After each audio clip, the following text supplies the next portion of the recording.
Stop struggling with awkward two-button screenshot shortcuts on your iPhone.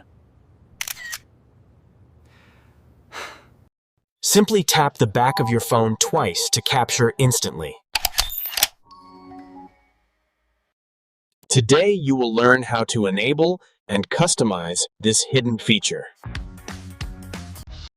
To use the back tap feature for screenshots, ensure you have an iPhone 8 or newer running at least iOS 14. This feature works best with thin to medium cases and requires no additional apps as it is built directly into your iPhone's accessibility settings.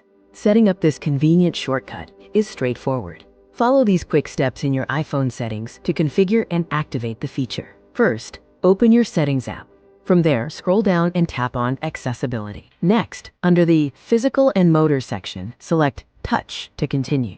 Once inside the Touch menu, scroll to the bottom and tap Back Tap. You can then choose either double tap or triple tap and assign the screenshot action to your preferred gesture.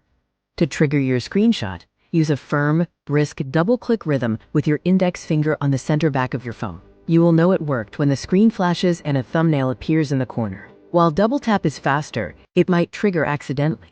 If you find this happening, try switching to triple tap for better accuracy and more deliberate control. This table compares common screenshot methods. Back tap stands out as the fastest option and is highly convenient for one-handed use compared to physical buttons or voice commands. For troubleshooting, note that very thick cases might block your taps, so you may need to tap harder or use a thinner case. Also, remember this only works when the screen is active. Finally, you can use back tap for more than screenshots, such as triggering Siri or the flashlight.